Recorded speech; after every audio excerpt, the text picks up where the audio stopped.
touch, I could with just one touch, I could feel my body give it.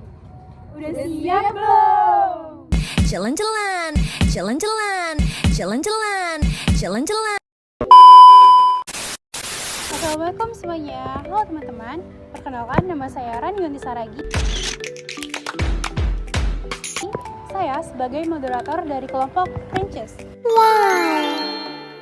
Nah, pada video kali ini kami akan membahas tentang dampak inflasi, pasar modal dan pasar uang di Indonesia. Nah, di sini saya tidak sendirian. Saya ditemani oleh teman saya.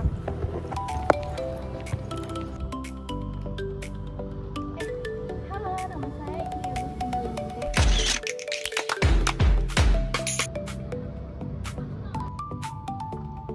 Halo, perkenalkan saya Citari.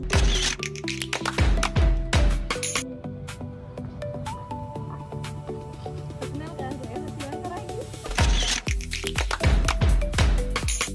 Nah, di sini saya akan menjelaskan apa itu inflasi. Nah, inflasi adalah kondisi ketika harga barang dan jasa mengalami kenaikan secara terus-menerus dalam suatu periode tertentu, sehingga daya beli masyarakat itu menurun.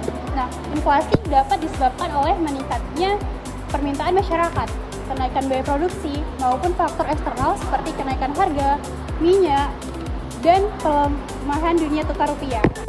Tingkat inflasi dipantau oleh Badan Pusat Statistik atau yang disebut dengan BPS. Nah, sedangkan Bank Indonesia berperan menjaga inflasi agar tetap stabil melalui kebijakan moneter. Nah, di sini saya akan menjelaskan tentang pasar uang yang merupakan tempat bertemunya pihak yang membutuhkan dana jangka pendek dengan pihak yang memiliki kelebihan dana. Nah, ketika inflasi meningkat, Bank Indonesia biasanya menaikkan suku bunga acuannya untuk mengendalikan kenaikan harga. Akibatnya, bunga deposito dan pinjaman juga meningkat. Bagi masyarakat yang menyimpan uang di bank, kenaikan suku bunga dapat memberikan keuntungan karena bunga simpanan menjadi lebih tinggi. Namun, bagi perusahaan yang membutuhkan pinjaman, biaya pinjaman menjadi lebih mahal sehingga aktivitas bisnis dapat melambat. Di sini saya akan melanjutkan tentang dampak inflasi terhadap pasar modal. Selain mempengaruhi pasar uang, inflasi juga berdampak pada pasar modal. Ketika inflasi tinggi, biaya produksi perusahaan meningkat sehingga keuntungan perusahaan bisa menurun. Kondisi tersebut membuat sebagian investor menjual sahamnya sehingga harga saham dapat mengalami penurunan indeks atau harga saham gabungan IHSG ikut melemah. Namun beberapa sektor seperti energi, pertambangan, dan kebutuhan pokok terkadang tetap mampu bertahan karena permintaan terhadap produknya masih tinggi. Saya akan menjelaskan kesimpulan dampak inflasi pasar uang dan pasar modal. Salah satu contoh nyata terjadi pada tahun 2022 hingga 2023 ketika inflasi meningkat akibat kenaikan harga energi dan pangan di berbagai negara.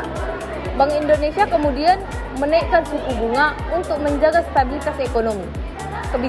Kebijakan tersebut mempengaruhi pasar uang dan pasar modal karena investor menjadi lebih berhati-hati dalam pengambilan keputusan investasi. Dari pembahasan ini dapat disimpulkan bahwa inflasi memiliki pengaruh besar terhadap kondisi pasar uang maupun pasar modal. Inflasi yang tinggi dapat meningkatkan suku bunga, mengurangi daya beli masyarakat, serta mempengaruhi pergerakan harga saham. Oleh karena itu, banyak masyarakat investor perlu memahami kondisi inflasi sebelum mengambil keputusan keuangan maupun investasi. Sekian penjelasan dari kami. Wassalamualaikum warahmatullahi wabarakatuh. I just had to let you know you're